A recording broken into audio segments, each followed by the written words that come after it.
Bismillahirrahmanirrahim. Assalamualaikum warahmatullahi wabarakatuh. Waalaikumsalam Warahmatullahi wabarakatuh. Sahabat sehat sekalian, pada kesempatan ini kita akan membahas sebuah topik bahasan yang cukup menarik, terutama tentu dari kalangan ibu-ibu atau anak-anak gadis kita, karena menyangkut penampilan kita sehari-hari, yaitu mengenai kulit.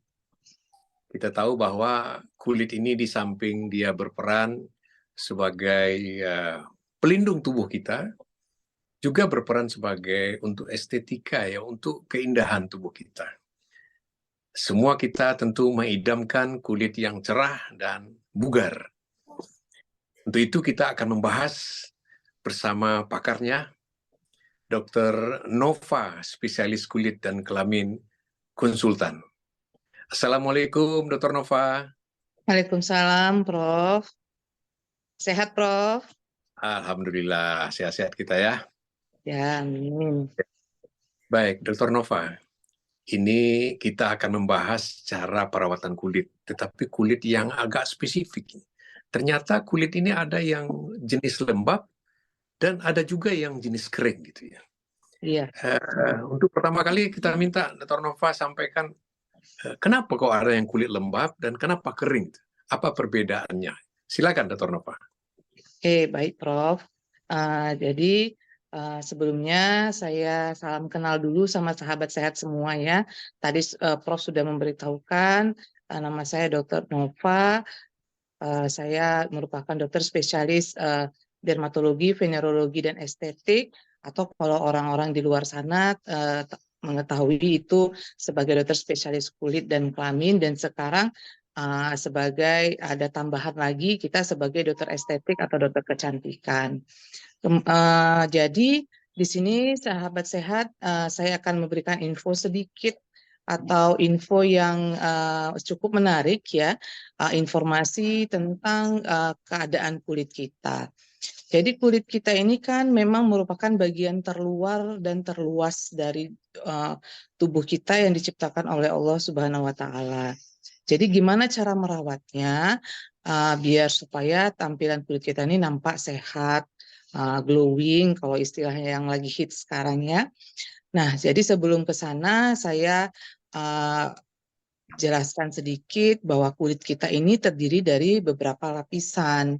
Ada lapisan luar yaitu epidermis, lapisan tengah itu dermis, dan lapisan yang dalam itu adalah subkutan ya. Nah, jadi di antara tiga lapisan ini mereka memiliki isinya masing-masing dan fungsinya masing-masing ya. Ada lapisan epidermis yang berisi sel-sel keratinosit yang merupakan sebagai penampang luar ya. Kemudian ada lapisan dia berfungsi sebagai penangkal ya, penangkal atau untuk menangkap benda-benda asing yang dari lingkungan tubuh kita. Kemudian ada sel dermis yang mempersarafi dan memvaskularisasi atau memberikan suplai pembuluh darah sama kulit kita. Nah, yang terakhir, subkutan itu terdiri dari banyak sel lemak, 90% sel lemak. Nah, itu untuk memberikan lemak pada kulit kita, biar kulit kita elastis, gembur, dan salah satunya biar kulit kita juga lembab. Nah, dari tiga lapisan kulit ini, epidermis, dermis, dan subkutan, mereka terdiri lagi dari beberapa lapisan. Tapi yang pentingnya yang tiga lapisan tadi beserta fungsinya masing-masing di kulit kita.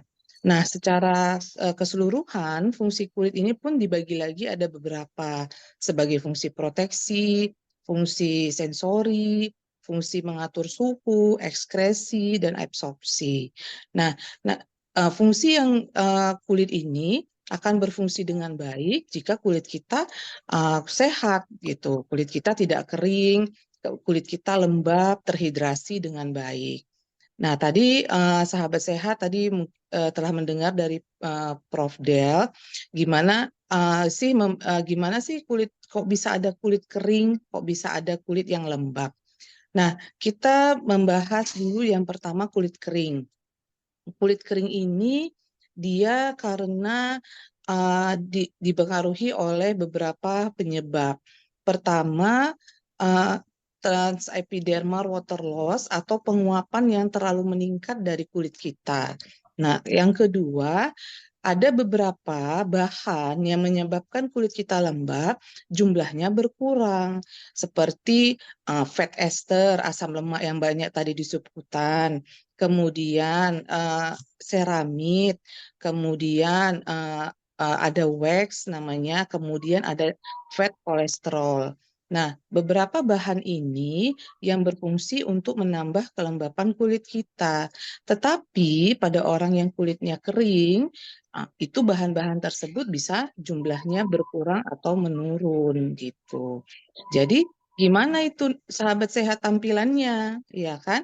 Tampilannya itu biasanya kulit kita akan tampak bersisi, akan tampak sisi-sisi putih, kemudian kulit kita tampak kusam, kemudian kalau lebih lanjut lagi tidak diobati, kulitnya bisa menebal, kemudian kulitnya bisa retak-retak. Itulah contoh kulit kering atau kulit yang kurang sehat atau yang kulit yang tidak sehat. Jadi bisa bersisi putih, bisa kusam, bisa menebal, dan bisa retak-retak. Nah, apa gejala yang dirasakan kalau kulit kita sudah mulai kering? Nah, gejala utamanya itu ada rasa gatal atau pruritus yang dirasakan oleh pasien pada kulit seluruh tubuhnya. Nah, itu akan menimbulkan rasa nggak nyaman ya, sahabat sehat ya. Nah, karena rasa nggak nyaman inilah kenapa pasien mulai mencari apa sih terapinya, bagaimana cara mengatasinya. Nah, kulit yang kering ini bisa disebabkan oleh beberapa faktor. Kenapa tadi bisa hilang atau menurun bahan-bahan lemak tadi atau transepidermal water loss yang meningkat tadi. Nah, biasanya faktor pencetusnya pertama usia. Nah, kalau usia kita sudah 40 tahun ke atas, nah itu biasanya mulai hati-hati karena bahan-bahan lemak tadi bisa mulai berkurang jumlahnya. Yaitu dimulai usia 40 tahun ke atas atau 50 tahun ke atas. Yang kedua, kita terlalu banyak kerja di lapangan luar yang banyak paparan sinar ultraviolet. Apalagi kan Indonesia negara tropis ya. Memang banyak masuk ultraviolet ke negara kita kan. Nah, di situ kalau kita nggak pakai pelindung berupa tabir surya, nah kulit kita cepat kusamnya, cepat keringnya. Kemudian yang ketiga, apalagi yang menyebabkan kulit kita kering, kurang mengkonsumsi cairan. Nah, selain tubuh kita merupakan paparan kulit hampir 100% ini, kita juga merupakan terdiri dari ada cairan dalam tubuh kita. Nah, jadi cairan dalam tubuh kita ini untuk bisa terjaga stabil, kita harus mengkonsumsi juga dari luar. Nah, bagaimana caranya? Yang gampang lah, minum air putih minimal 1,5 sampai 2 liter dalam 1 hari 1 malam. Nah, yang keempat, faktor yang bisa mencetuskan kulit kering selain yang 3 tadi adalah penyakit-penyakit tertentu. Contohnya penyakit ginjal, penyakit diabetes, mengkonsumsi lama obat-obatan tertentu seperti obat hipertensi dan jantung. Nah, itu tadi faktor penyebab dan pencetus kulit kita bisa kering. Nah, cara mengatasinya, Nova, ya.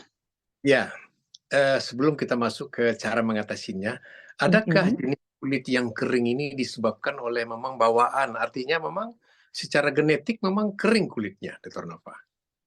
Kalau untuk secara genetik ya Prof ya, berarti kan berhubungan dengan kelainan genetik atau penyakit yang memang didapat secara bawaan lahir atau diturunkan. Nah, biasanya itu ada namanya penyakit iktiosis atau kulit bersisi.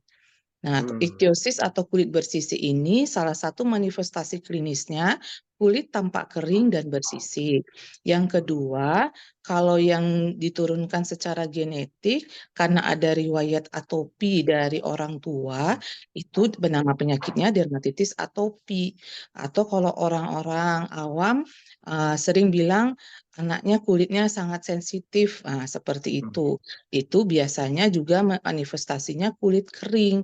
Karena bahan-bahan yang menyebabkan kulit yang tadi bisa lembab pada anak dermatitis atopi dan iktiosis itu mengalami gangguan atau penurunan.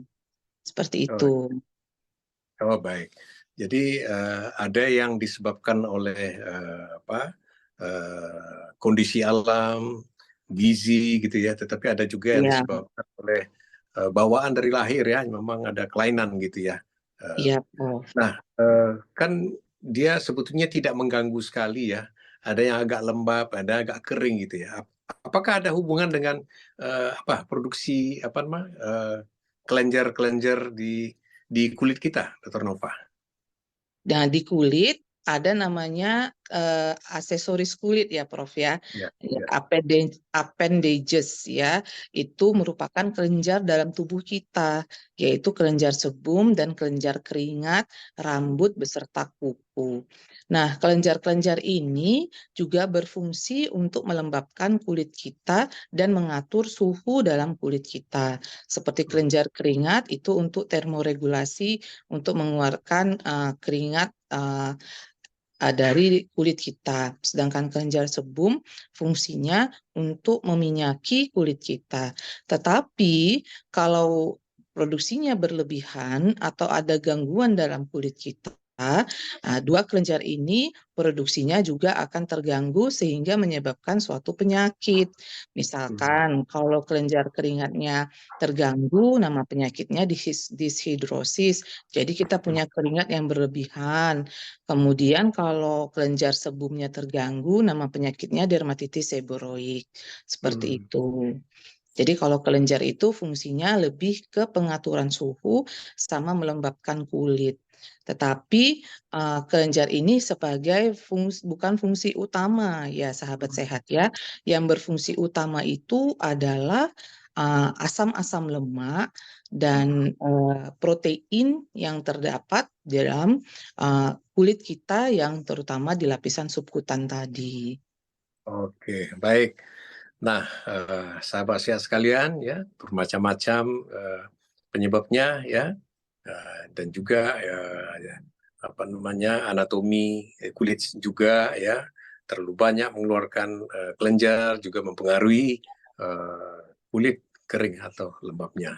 Nah, kita masuk sekarang kepada bagaimana penanggulangan, Dr. Nafa, yang Ya, Bang. terutama penanggulangan yang bisa dilakukan oleh masyarakat sendiri, kemudian yang memang harus ke dokter kulit ya untuk melakukan pengobatan khusus. Gitu. Silakan, Dr. Nova. Ya, baik, Prof. Jadi, penanggulangan untuk mengatasi kulit kering ini agar kembali menjadi lembab.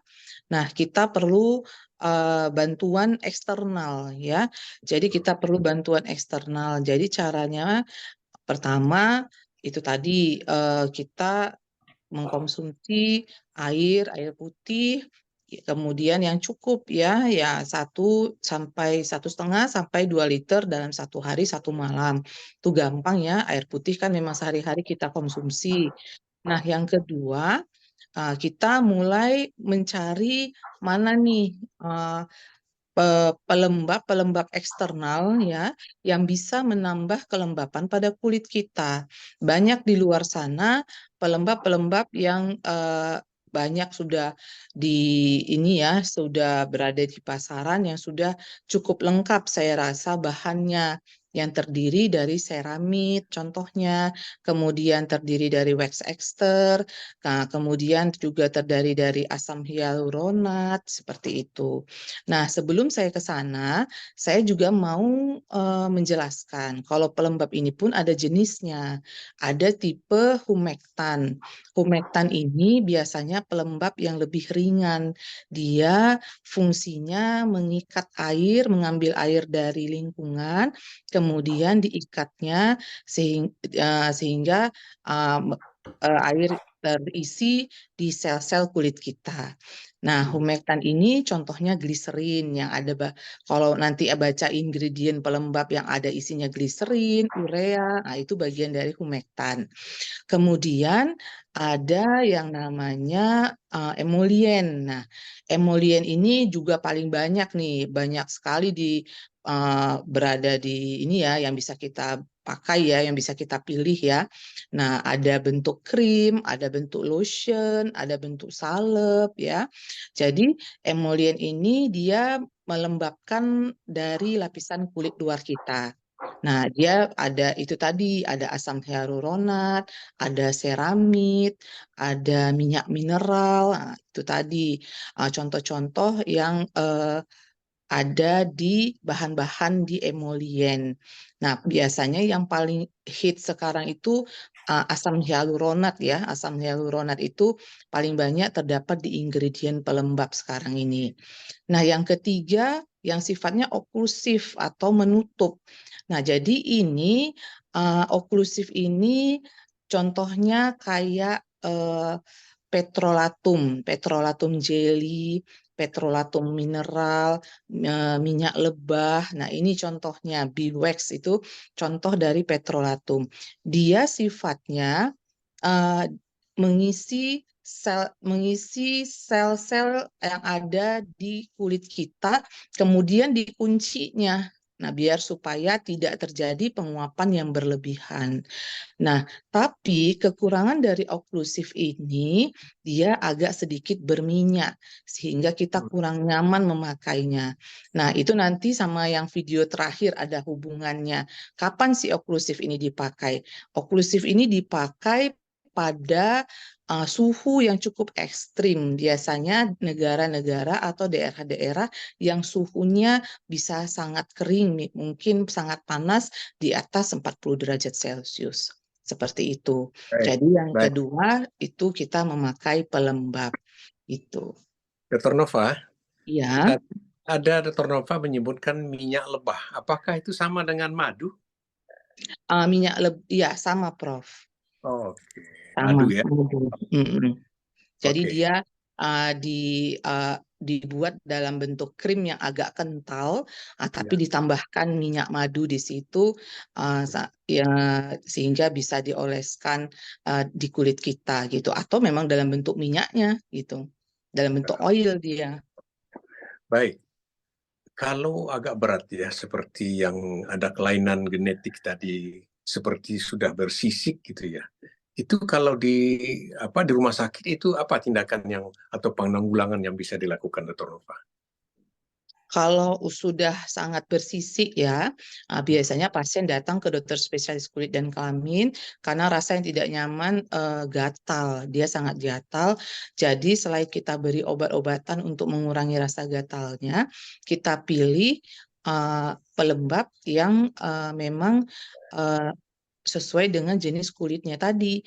Kulitnya sudah bersisik, misalkan sudah menebal, apalagi mungkin sudah tampak retak-retak. Nah, biasanya pilihan kita kalau tidak emolien itu paling minimal, kalau tidak yang bersifat oklusif. Seperti itu, Prof. Ya, baik. Dan itu rutin dipakai sehabis mandi, biasanya diaplikasikan. Baik. Apakah orang-orang yang mempunyai jenis kulit yang kering ini ada anjuran sabun yang seperti apa dipakai untuk Ya, sabun mandi benar, itu? Prof. Ya. Jadi saya pun kalau misalkan pada saat saya berpraktek, ya kan, pada orang-orang yang sudah mengalami kulit kering, sabunnya harus lembut-lembut, ya. Contohnya sabun bayi itu, atau sabun yang rich moisturizer, atau sabun yang rich milk, yang ada banyak susu, atau sabunnya yang memang melembabkan, atau paling minimal sabun bayi. Jangan menggunakan, nah ini banyak kesalahan ya di sini ya. Karena rasa gatal yang dirasakannya, oh ini penyebabnya bakteri, atau oh ini penyebabnya jamur gitu. Sahabat sehat mungkin berpikir seperti itu. Jadi banyak yang memakai sabun antiseptik.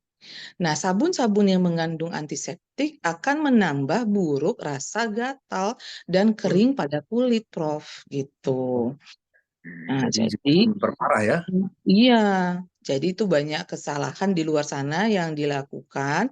Makanya sekarang mudah-mudahan sahabat sehat udah dapat informasi ya, udah dapat ilmunya, jangan memakai sabun antiseptik. Jadi kalau kita sudah 40 tahun ke atas, 50 tahun ke atas, nah baiknya memakai sabun yang eh, bisa melembabkan kulit kita, minimal sabun-sabun yang lembut, sabun-sabun bayi, seperti Iya, itu. iya. Baik, apakah dengan tindakan sering-sering mencuci akan bisa agak melembabkan, Dr. Nova?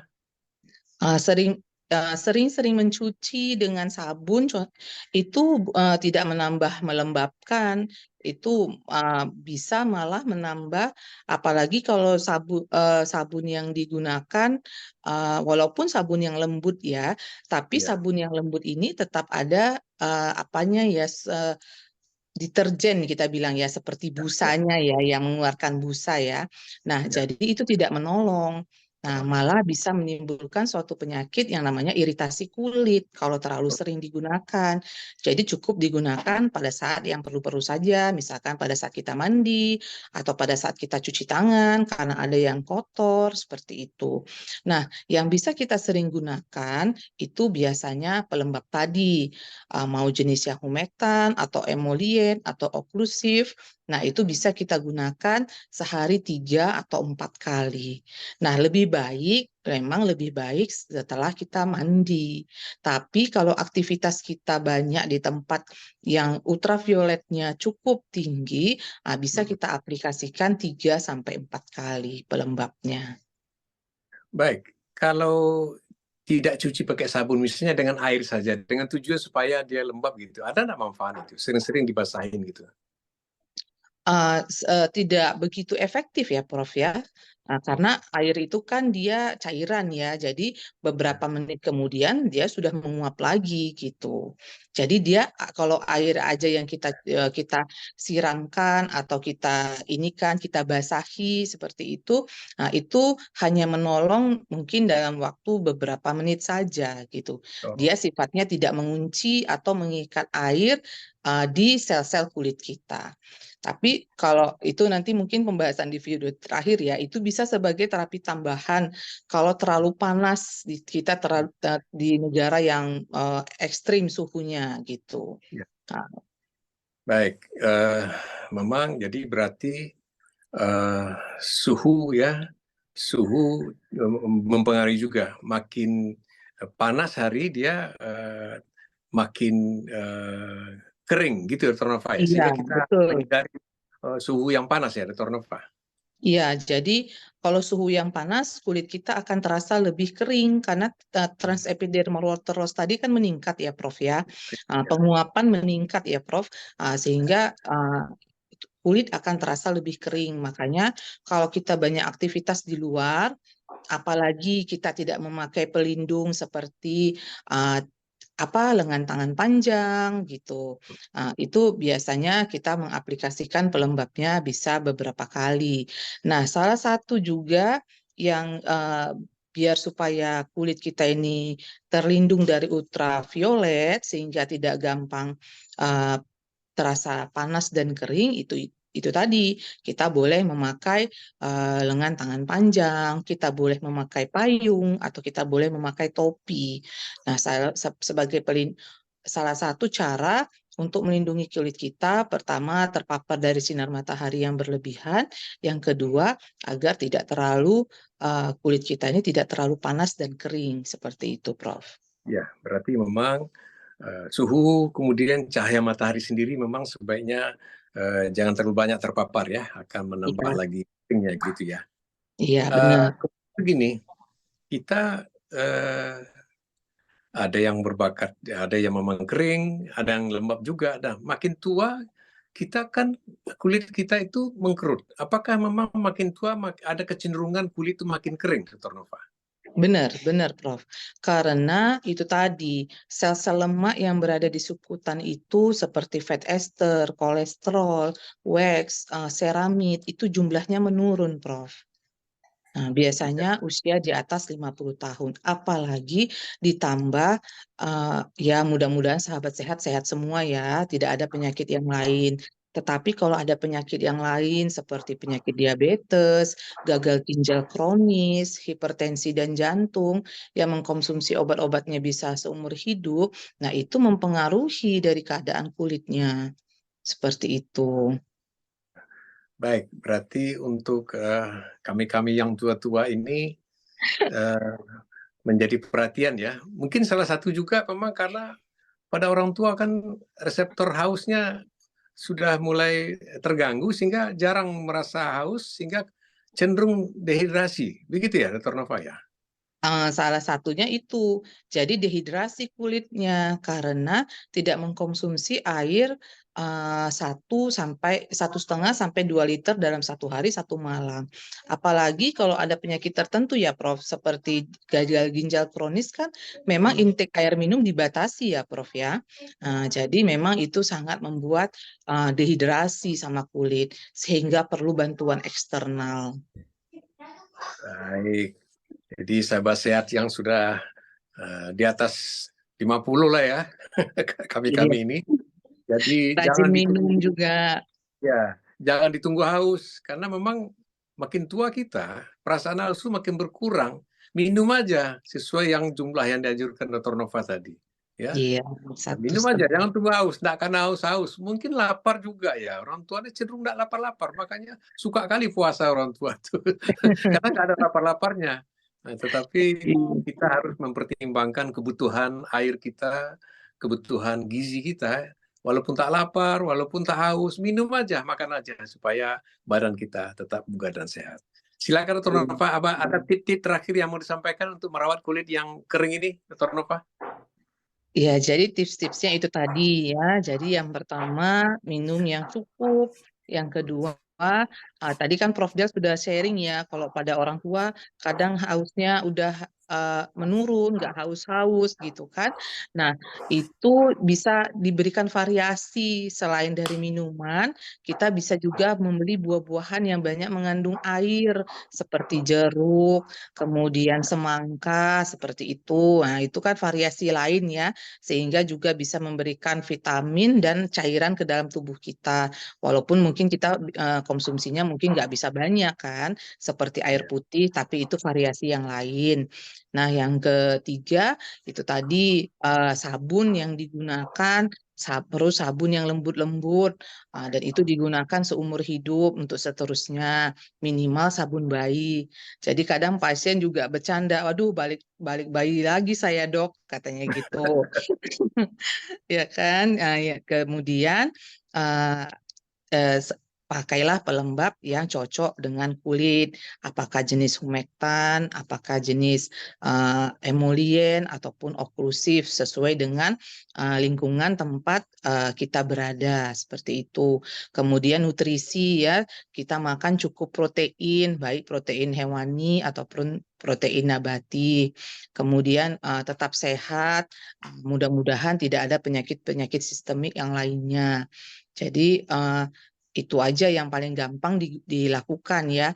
Konsumsi air putih, menggunakan sabun yang lembut, mengkonsumsi buah-buahan atau sayur-sayuran yang banyak mengandung air dan serat juga ya. Kemudian memakai pelembab eksternal yang cocok dengan kulit dan lingkungan kita berada. Kalau sudah terjadi rasa gatal yang tidak nyaman, karena rasa gatal yang tidak nyaman ini kadang ya Prof ya, sahabat sehat ini suka menggaruk sampai luka-luka, sampai berdarah, sampai luka-luka. Nah, disitulah mungkin perlu datang konsultasi ke dokter spesialis kulit dan kelamin gitu. Baik, Dr. Nova. Terima kasih atas pencerahannya. Sahabat pihak sekalian, banyak sekali tips-tips dan cara-cara merawat kulit yang sudah disampaikan Dr. Nova. Ya, tentu untuk kita terutama ibu-ibu, anak-anak gadis yang juga tak kalah mau juga kami yang laki-laki, walaupun tua-tua pengen juga nampak kulit kita cerah ya, sehingga kita nampak sehat ya.